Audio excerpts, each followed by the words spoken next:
Un jour, un homme qui connaît la grande sagesse de Jésus lui demandant « Dis à mon frère de me donner une partie de ce qu'il possède. » Cet homme pense qu'il a droit à ces choses.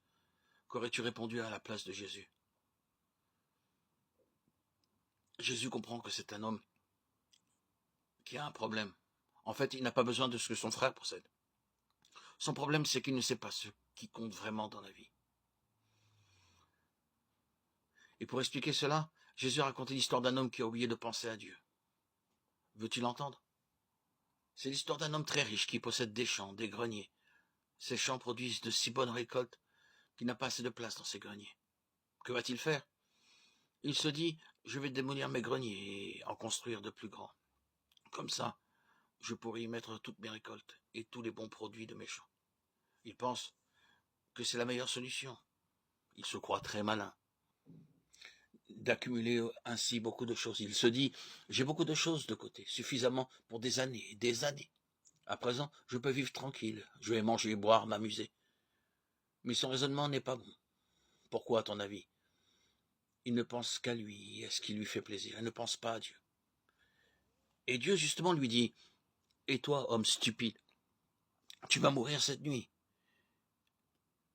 Et qui aura ce que tu as entassé, une fois mort? Le riche pourra-t-il encore utiliser ses biens? Non, c'est quelqu'un d'autre qui en profitera. Et Jésus termine son histoire en tirant cette leçon. Ainsi en est-il de l'homme qui amasse un trésor pour lui-même, mais qui n'est pas riche à l'égard de Dieu. Luc 12, 13, 21. Tu ne veux pas ressembler à cet homme riche, n'est-ce pas? Tout ce qui l'intéressait dans la vie, c'était de posséder beaucoup de choses. Grave erreur.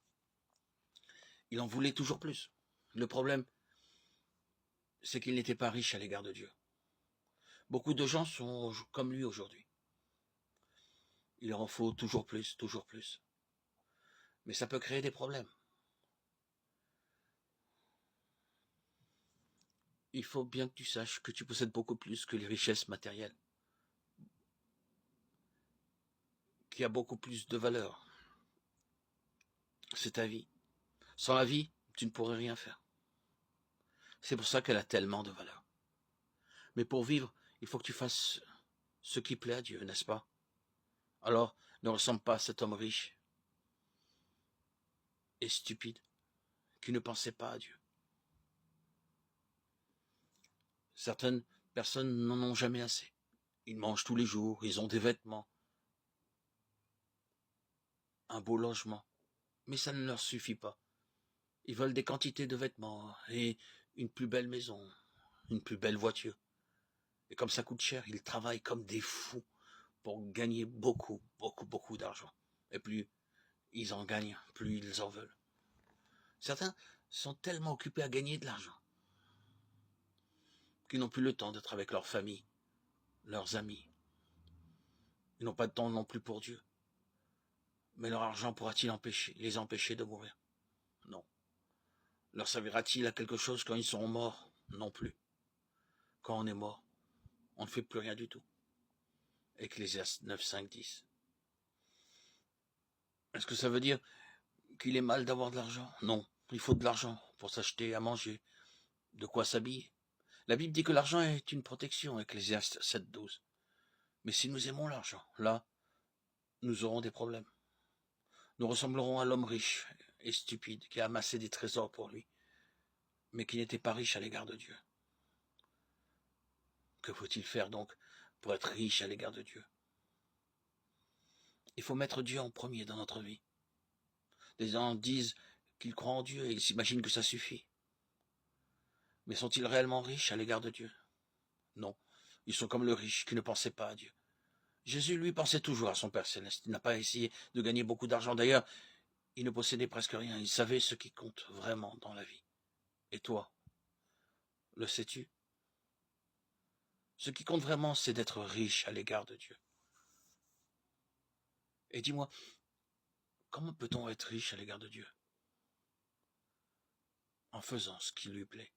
Jésus a dit, je fais toujours les choses qui lui plaisent. Jean 8, 23. Quand nous faisons ce que Dieu nous demande, il est content. Que peux-tu faire, par exemple, pour lui plaire? Tu peux lire la Bible, aller aux réunions chrétiennes, le prier, parler de lui aux autres. Voilà les choses qui comptent vraiment le plus dans la vie. Comme Jésus était riche à l'égard de Dieu, Dieu a pris soin de lui. Il l'a récompensé en lui donnant la vie éternelle. Si nous imitons Jésus, nous aimera, nous aussi, il prendra soin de nous. Alors imite Jésus. Ne ressemble jamais aux riches qui ne pensaient pas à Dieu.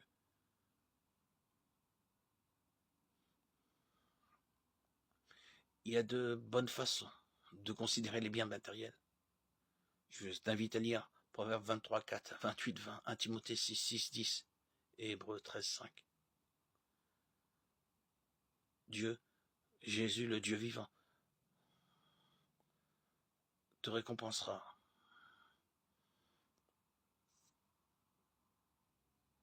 pour tes bons choix, tes bonnes décisions et la bonne direction que tu auras prise.